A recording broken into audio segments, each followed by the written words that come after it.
أعوذ بالله من الشيطان الرجيم بسم الله الرحمن الرحيم رب اشرح لي صدري ويسر لي أمري واحلل عقدة من لساني يفقهوا قولي أما بعد அன்பார்ந்த இஸ்லாமிய சகோதரர்களே, பெரியார்களே, சிறார்களே, அஸ்ஸலாமு அலைக்கும் வரஹ்மத்துல்லாஹி வபரகாத்துஹ். புனிதமான ஆஷூரா மௌலிதுடைய 3வது நாளில் நாங்கள் இருக்கிறோம். அல்ஹம்துலில்லாஹ், இந்த 3 நாட்களும் நாங்கள் ஓதிய மௌலிதுகளை வல்லநாயன் அல்லாஹ் சுப்ஹானஹு வ தஆலா கபூல் செய்து, இந்த 3 நாளும் யார் யாரெல்லாம் உதவி செய்தார்களோ, ஏனைய நாட்களும் யார் யாரெல்லாம் எந்தெந்த விதத்திலே உதவி செய்ய இருக்கிறார்களோ அனைவர்களுடைய உதவிகளையும் வல்லநாயன் அல்லாஹ் சுப்ஹானஹு வ தஆலா கபூல் செய்து அதற்கான பூரணமான கூலிகளை துனியாவிலும் ஆஹிராவிலும் எங்கள் அனைவருக்கும் தந்தருள் புரிவானாக. ஆமீன். அன்பார்ந்தவர்களே, இன்று இங்கு சொல்லப்பட்ட ஒரு விடயம்தான். இன்றைய நாள் இந்த ஹிஜ்ரி வருடத்தின் கடைசி நாள். இன்றைய மகரிபோட கடைசி நாள் தொடங்குது. நாளைக்கு மகரிபுக்கு ஹிஜ்ரி 1448 நாளுடைய 1வது நாள் ஆரம்பம். இந்த கடைசி கட்டத்துல நாங்கள் இருக்கிறோம். இந்த வருட கடைசியில் ஓதக்கூடிய துஆவுடைய அந்த விளக்கத்தை சொல்லும் போது சொல்லி காட்டினார்கள். எப்படி அந்த துஆவை ஓதுகின்ற போது ஷைத்தான் கவலைப்படுவான். இந்த வருஷமெல்லாம் நான் இவனோடு மல்லு கட்டி, இவனை கெடுத்து வலுகெடுத்து, இவனை பாவம் செய்ய வச்சு எப்படியோ நான் கஷ்டப்பட்ட ஒரே சாத்தில் இவன் இந்த துஆவை ஓதினத்தினால எந்த கஷ்டத்தை எல்லாத்தையும் எந்த முயற்சி எல்லாத்தையுமே இவன் நாசமாக்கிட்டானே என்று ஷைத்தான் கவலைப்படுவானாம். அந்த வகையில நாங்க ஓதின அந்த துஆட பரக்கத்தை கொண்டு, சரி இங்க ஓதின எல்லா மௌலிதுடையவர்களுடைய அந்த பொருட்டை கொண்டாவது இந்த வருடத்தில் நாங்கள் செஞ்ச எல்லா பாவத்தையும் அல்லாஹ் சுப்ஹானஹு வ தஆலா மன்னித்தருள் புரிவானாகும். இன்னும் நாங்கள் செய்த சொஞ்சமான அந்த அமல்களுக்கு நிரப்பமான கூலிகளை தந்தருள் புரிவானாகும். இந்த வருடத்தின் கடைசி கட்டத்தில் இருக்கின்ற நாம் நல்லா விளங்கிக் கொள்ளணும். எங்களை நாங்க கொஞ்சம் சுய விசாரணை செஞ்சு கொள்ளணும். முஹாசபா என்றொன்று இருக்கிறது இஸ்லாத்துல. முஃமின்களிடத்தில் முத்தகீன்களிடத்தில் இருக்கக்கூடிய ஒரு முக்கியமான ஒரு பண்பு முஹாசபா. என்ன என்றால், எங்களை நாங்களே சுய விசாரணை செய்து கொள்வது. இது ஒவ்வொரு முஸ்லிமிடத்திலும் முஃமினிடத்திலும் இஸ்லாம் எதிர்பார்க்கக்கூடிய ஒரு பண்பு. அதே மாதிரி இந்த வருடத்துல நாங்க இருக்கிறோம். இந்த வருடத்தின் கடைசி கட்டத்துல இருக்கிறோம். இந்த வருடத்தில் எங்களால் நடந்த பெரும் பாவங்கள், சிறிய பாவங்கள், தவறுகள் என்னென்ன எல்லாம் நாங்க சிந்திச்சு யோசிச்சு அதிலிருந்து நாங்க விலகி அதற்காக அல்லாஹ்விடத்துல பாவ மன்னிப்பு கேட்கணும். ஏனென்றா யாரும் இங்கு இருக்கின்றவர்களாக இருந்தாலும் சரி, இல்லாதவர்களாக இருந்தாலும் சரி, எவ்வளவு பெரிய உத்தமர்களாக இருந்தாலும் அவங்களோட மனசுல அவங்களுக்கு மட்டும் தெரியக்கூடிய ஒரு உண்மை இருக்கிறது. அதை நிறைய பேர் அடைந்திருக்கிறார்கள், நிறைய பேர் அடைந்தும் அறியாதது போல் இருக்கிறார்கள், நிறைய பேர் அறியவே இல்லை. என்னண்டா, நாங்க ஒரு பாவி, நாங்க ஒரு மோசமான ஆள், நாங்க ஒரு அல்லாஹ்வுக்கு சரியான நன்றி செலுத்தாத ஆள் என்ற ஒரு எண்ணம் உண்மையான முஸ்லிம் முத்தகீனோட உள்ளத்துல இருக்கும். அதை அவன் சொல்லி தெரிய மாட்டான். அவன் அதை சொல்லி தெரியணும் என்று கட்டாயம் இல்லை. ஆனா அவங்களுடைய உள்ளத்துல அது இருக்கணும். அப்படி இல்லை என்றால் அவர் எவ்வளவு பெரிய ஆளாக இருந்தாலும் அல்லாஹ்விடத்துல அவர் ஒரு சிறந்த ஆளாக முடியாது. மக்கள் மத்தியில ஒரு சிறந்த ஆளாக இருக்க முடியும். இதற்கு நல்ல ஒரு உதாரணம் சையதுனா உமர் இப்னு கத்தாப் ரலியல்லாஹு அன்ஹு அவர்கள். அவர்களை பத்தி சொல்றது என்றால் நிறைய சொல்லேன். 2வது ஹலீஃபாவாக இருந்தவர்கள். ரசூல் ஸல்லல்லாஹு அலைஹி வஸல்லம் அவர்கள் சொன்னார்கள், அவங்களோட ஒரு விசேட பண்பு என்னென்றால், ஒவ்வொரு சஹாபிகளுக்கும் ஒவ்வொரு விசேட பண்பு. உதாரணமாக அபூபக்கர் சித்தீக் ரலியல்லாஹு அன்ஹு, அவங்களுக்கு சித்தீக் என்ற சிறப்பு பேர். அவங்களோட ஒரு ஸ்பெஷல் பண்பு என்னவென்றால், ரசூலுல்லாஹி ஸல்லல்லாஹு அலைஹி வஸல்லம் அவர்கள் எதை சொன்னாலும் உடனடியாக அவர்கள் அதை நம்பி விடுவார்கள், அதை உண்மை என்று ஏற்றுக்கொள்வார்கள். இது ஈமானில் உயர்ந்த ஒரு அந்தஸ்து. அதனாலதான் ரசூல் ஸல்லல்லாஹு அலைஹி வஸல்லம் அவர்கள் ஒரு கட்டத்தில் மேராஜுடைய சம்பவத்தின் பிறகு அபூபக்கர் ரலியல்லாஹு அவர்களுக்கு சிறப்பு பெயராக வைத்தார்கள் சித்தீக், உண்மைப்படுத்தியவர் என்று. அதே மாதிரி ஒவ்வொரு சஹாபிகள், எல்லா சஹாபாக்கள்ல ஆக கீழ்த்தரமான ஒரு சஹாபிகள் அல்லாத மற்ற எல்லாரிலையும் உயர்தரமானவரை விட உயர்ந்தவர். நபிமார்களுக்கு அடுத்து நபிமார்களுடைய சமூகங்களிலே மிகச்சிறந்த சமூகம் சஹாபாக்கள். அந்த சஹாபாக்கள்ல உமர் ரலியல்லாஹு அவர்களுக்கு ரசூலுல்லாஹ் ஒரு வச்சு சிறப்பு பேர் என்ன? ஃபாரூக் என்று சொன்னால் ஹக்கையும் பாத்திலையும் பிரித்து அறியக்கூடியவர். ஒரு விஷயம் ஹக்கண்டு பட்டால் யாருக்கும் பயப்பட மாட்டார், வெக்கப்படவும் மாட்டார். இது ஹக்கு, இது பாத்தில் என்று தெளிவாக சொல்லக்கூடிய ஒரு ஆள் தான் சையதுனா உமர் இப்னு கத்தாப் ரலியல்லாஹு அவர்கள். ரசூல் ஸல்லல்லாஹு அலைஹி வஸல்லம் அவர்கள் தான் ஃபாரூக் என்று பெயர் வைத்தார்கள்.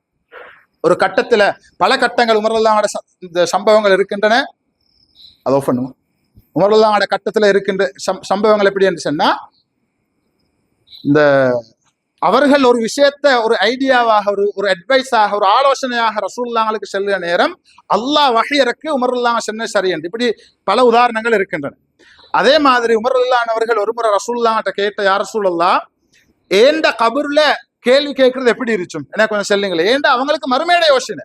அவர்கள் மிகச்சிறந்த உத்தமர்களாக இருந்தாலும் நாங்க ஒரு பாவி, நாங்க ஒரு மோசமான ஆள், எங்கட கபருடைய நிலைமை எப்படி இருக்கும், மஹ்ஷருடைய நிலைமை எப்படி இருக்கும் என்று சிந்தித்து வாழக்கூடியவர்கள். இப்போ உமர் ரலியல்லாஹு அன்ஹு அவர்கள் ரசூலுல்லாஹ்ட்ட கேட்ட, யார் ரசூலுல்லாஹ், என்னுடைய கபர் எப்படி இருக்கும்? உமர் ரலியல்லாஹு அன்ஹு அவர்களை பார்த்து ரசூலுல்லாஹ் ஸல்லல்லாஹு அலைஹி வஸல்லம் அவர்கள் சொன்னார்கள், உமரே நான் சொல்லுன், உங்களோட கபரில் எப்படி தெரியுமா ஆயிக்கும்? முன்கர் நக்கீர் அலைஹிஸ்ஸலாம் அலைஹிஸ்ஸலாத்து வஸ்ஸலாம் அவர்கள் உங்களிடத்துல கேள்வி கேட்பார்கள். எப்படி? மன் ரப்புக்க, எல்லாருக்கும் தெரியும், உங்களோட ரப்பு யாருன்னு கேட்பார். நீங்க எப்படி தெரியுமா பதில் சொல்லுவீங்க? ரப்பி அல்லாஹ், ஏண்ட ரப்பு அல்லாஹ் தான் என்று சொல்லிட்டு அவங்கள பார்த்து நீங்க திரும்பி கேட்பீங்க, உங்களோட ரப்பு யாருன்னு. அப்ப அவங்க யோசிப்பாங்களாம், யாருமே எங்கள்கிட்ட பார்த்து இப்படி கேட்கல, நாங்க தானே எல்லாத்தையும் கேட்க. உமரே நீங்க கேட்பீங்க, அந்த முன்கர் நக்கீர் அலைஹிஸ்ஸலாத்தை பார்த்து நீங்க கேட்பீங்க, உங்களோட ரப்பு யாருன்னு. திரும்ப அவர்கள் பதில் சொல்லாமல் திரும்ப கேட்பார்களாம். எப்படி?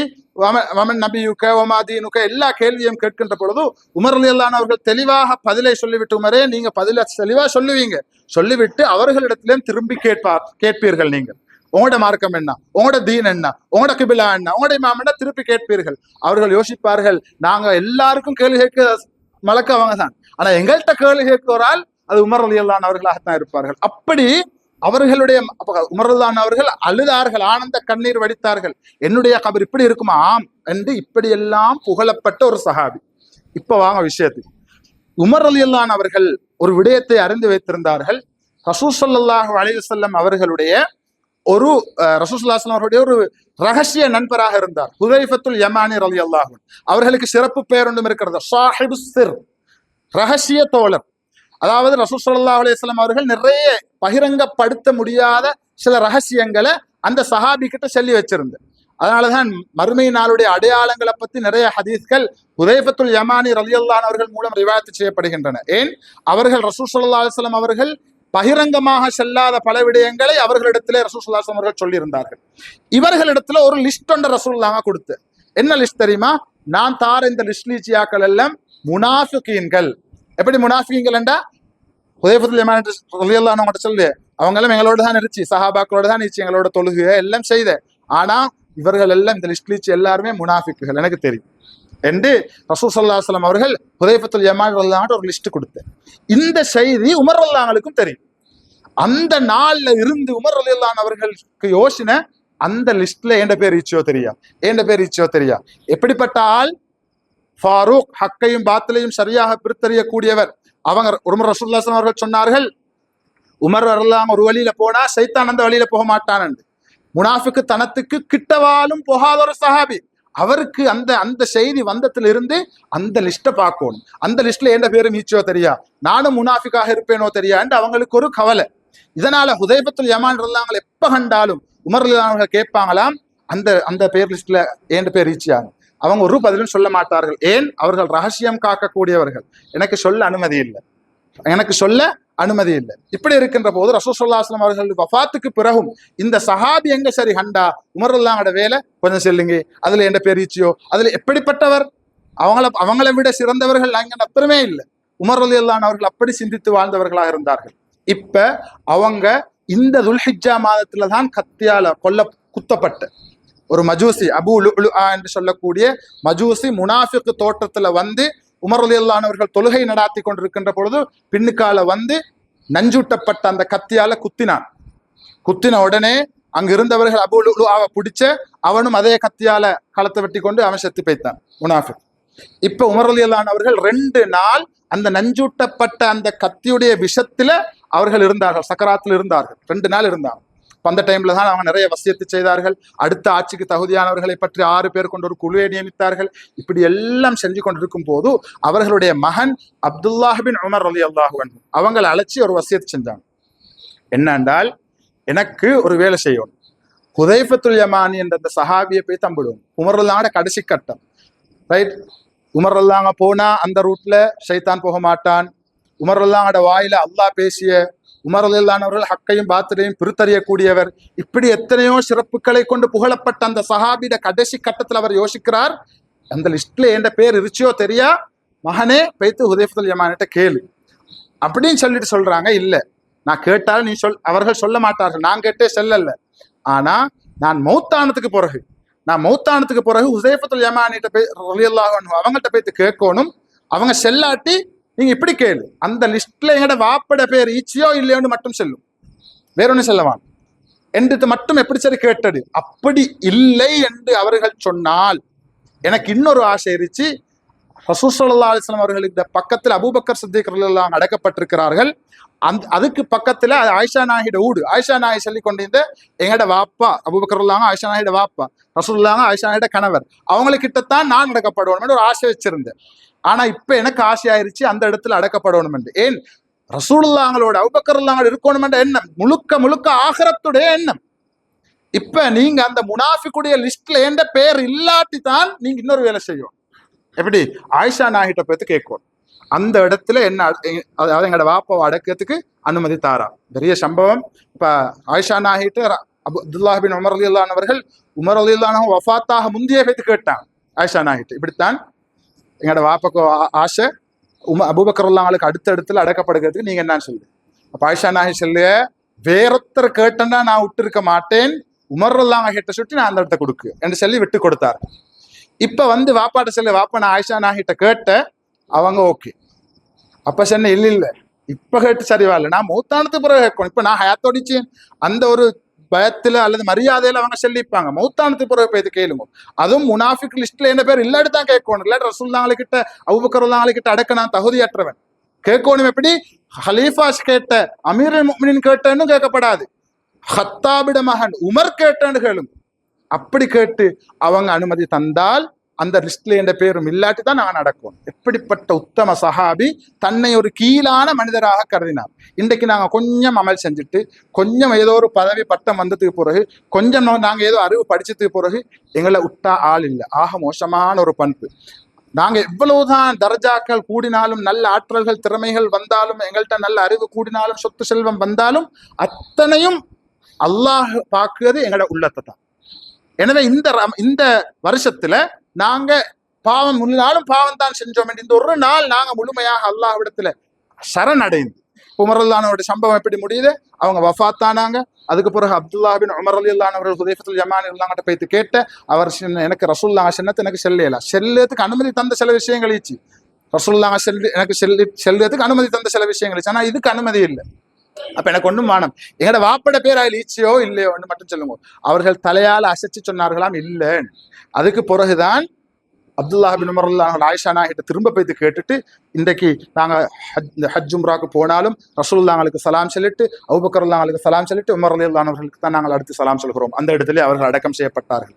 எனவே இந்த நிலை தரஜாக்கள் உயர்ந்தது எந்த பதவியாலோ பட்டத்தாலோ அறிவாலோ செல்வத்தாலோ அல்ல, இவர்களிடத்துல இருந்த தவாது என்ற பணிவான எண்ணமும் நல்ல எண்ணம். ஒரு மனிதனத்துல நல்ல எண்ணம் உருவானால் நல்ல சிந்தனை உருவாகும். நல்ல சிந்தனை உருவானால் அவன் பேசுகின்ற பேச்சும் அவனால் வெளிப்படுகின்ற செயல்களும் அல்லாஹ் ரசூலால் பொருந்தி கொள்ளப்பட்ட பேச்சாக செயலாக இருக்கும். எனவே நல்ல எண்ணம் ஆக முக்கியம்.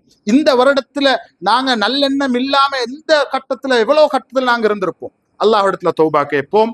அடுத்த வருடம் இதை நாங்க படிப்பினையாக பெறுவோம். நாளையில இருந்து 1448 ஹிஜ்ரி தொடங்குது. இந்த வருடத்தில் இன்னொரு சிறப்பு, 1447 ஹிஜ்ரி ஆண்டு ரசூலுல்லாஹ்வோட 1500வது மீலாது நபியை கொண்டு வந்த வருஷம். அதுவும் இந்த வருஷத்துல ஒரு சிறப்பு. எனவே எல்லா கட்டத்திலும் ரபியுல் அவ்வல் மட்டுமல்ல, எல்லா கட்டத்திலும் ரசூலுல்லாஹி ஸல்லல்லாஹு அலைஹி வஸல்லம் அவர்களையும் அவர்களுடைய உத்தமமான சஹாபாக்களையும் ஏனையவர்களையும் ஞாபகப்படுத்த வேண்டும். நல்ல சாலிஹீன்களை இந்த மௌலிதுடைய விஷயங்களை பற்றி ஒவ்வொரு நாளும் சொல்லப்படுகின்றன. அவற்றை அறிந்து நாங்க கொஞ்சம் சரி மாற்றம் இல்லாம எங்களால வாழ இயலாம். நிச்சயமாக அல்லாஹ் அதை பொருந்தி கொள்ள மாட்டான். நேற்று விட இன்று விட நாள கொஞ்சம் கொஞ்சம் கொஞ்சம் அது மற்றவங்களுக்கு எங்கட மாற்றம் விளங்கணும் என்ற அவசியம் இல்லை, அல்லாஹ்க்கு விளங்கினா போதும். எங்கடா ஹாசிபு அன்ஃபுஸகும் கப்ல அன் துஹாசபு, நீங்கள் நாளை விசாரிக்கப்பட முன்னர் உங்களே நீங்க விசாரிச்சுக்கோங்க. இது இஸ்லாத்துல உமர் ரலியல்லாஹு அன்ஹுவோட கவுலும் தான் இது. அப்ப நாங்க எங்களை என்ன செய்யணும்? விசாரிச்சு கொள்ளணும். எங்களுக்குள்ள இன்னொருத்தருக்கு நாங்க போறதுக்கு முந்தி நாங்க எங்களுக்குள்ள நான் ஒரு பாவி, நான் இப்படி செஞ்சிச்சு, இப்படியான எண்ணங்களை நட்டுருச்சு, இதுல இருந்து நாங்க தவறு கொண்டு சாலிஹீன்களாக மாறுவதற்கு நாங்க முயற்சி செய்யணும். முயற்சி செஞ்சா நல்ல எண்ணம் வரும். நல்ல எண்ணம் வந்தா நல்ல சிந்தனை வரும். நல்ல சிந்தனை வந்தால் எங்களோட பேச்சு நட எல்லாம் சிந்தனை நல்லதாக மாறும். அப்படிப்பட்ட சாலிஹீன்களாக அல்லாஹ் சுப்ஹானஹு வ தஆலா எங்கள் அனைவரையும் ஆக்கி வைப்பானாக. யா அல்லாஹ் எங்களுடைய பாவங்களை மன்னிப்பாயாக. இந்த இடத்துல சொல்லப்பட்ட விடயங்களை உன்னால் ஏற்றுக்கொள்ளப்பட்ட ஹக்கான விடயங்களை ஆக்கி வைப்பாயாக. இந்த இடத்துல சொன்ன விடயங்களை நன்றாக அறிந்து அவற்றின் மூலம் படிப்பினை பெற்று அதனை விளங்கி நடக்கக்கூடிய சாலிஹீன்களாக எங்களை ஆக்கி வைப்பாயாக. இன்னும் யா அல்லாஹ் வருட கடைசியிலே நாங்கள் கடைசி நாளிலே இருக்கிறோம். யா அல்லாஹ் இந்த வருடத்திலே நாங்கள் செய்த எல்லா விதமான பாவங்களையும் மன்னித்து மறைத்தருள் புரிவாயாக. இன்னும் நாங்கள் செய்த கொஞ்சமான அமல்களுக்கு நிரப்பமான கூலிகளை தந்து உன்னுடைய தயாளத்தன்மையை கொண்டு துன்யாவிலும் ஆஹிராவிலும் அந்த அமல்களை எங்களுக்கு பிரகாசமானதாக ஆக்கி வைப்பாயாக. இன்னும் யா அல்லாஹ் எங்களுடைய உள்ளத்தை சீரானதாக நல்ல எண்ணங்கள் உள்ள உள்ளமாக எங்களை ஆக்கி வைப்பாயாக. நல்ல சிந்தனையை தருவாயாக. நல்ல பேச்சையும் நல்ல செயல்களையும் தருவாயாக. நீ பொருந்தி கொண்ட நல்லவர்களுடைய கூட்டத்தில் எங்களை சேர்த்தருள் புரிவாயாக. யா அல்லாஹ் இந்த இடத்திலே ஆஷூரா மௌலிதுடைய 11 நாட்களும் யார் யாரெல்லாம் என்னென்ன விதத்திலே உதவி செய்தார்களோ உதவி செய்ய இருக்கிறார்களோ அனைவருடைய ஹாஜத்துக்களையும் நிறைவேற்றி தருவாயாக. அனைவருடைய பிரச்சனைகள் பலாய்கள் முசீபத்துகளை விட்டு நீக்கி விடுவாயாக. இன்னும் யா அல்லாஹ் இங்கு கையேந்தி கேட்கக்கூடியவர்கள் என்னென்ன உள்ளத்திலே ஹாஜத்துகளோடு இருக்கிறார்களோ துனியாவுடைய ஆஹிராவுடைய எல்லா ஹாஜத்துக்களையும் நிறைவேற்றி தந்தருள் புரிவாயாக. எங்களை தொட்டும் இருக்கக்கூடிய முடிச்சுகளை எல்லாம் நீ அவிழ்த்து விடுவாயாக. எங்களை தொட்டும் இருக்கக்கூடிய நோய்களை எல்லாம் நீ ஷிஃபாவாக்கி தந்துடுவாயாக. இன்னும் யா அல்லாஹ் எங்களை தொட்டும் இருக்கக்கூடிய கடன்களை எல்லாம் நிவர்த்தி செய்து தந்தருள் புரிவாயாக.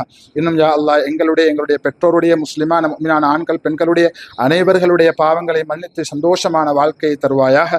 எங்களுடைய துஆக்களை எங்கள் உயிரிலும் மேலான முஹம்மது ஸல்லல்லாஹு அலைஹி வஸல்லம் அவருடைய பொருட்டை கொண்டும் இந்த இடத்துல யார் யாருடைய மௌலிதுகள் ஓதப்படுகின்றனவோ அனைத்து நல்லுள்ளங்களுடைய பொருட்டை கொண்டும் ஏனைய நபிமார்கள் சித்தீகீன்கள் சுஹதாக்கள் சாலிஹீன்களுடைய பொருட்டை கொண்டும் கபூல் செய்து அருள் புரிவாயாக. வஸல்லல்லாஹு தஆலா வஸல்லம் வபாரக அலா கைர் ஹல்கிஹி சய்யிதுனா முஹம்மதின் வஅலா ஆலிஹி வஸஹ்பிஹி அஜ்மஈன் வஆখির دعوانا الحمد لله رب العالمين. السلام عليكم ورحمة الله وبركاته.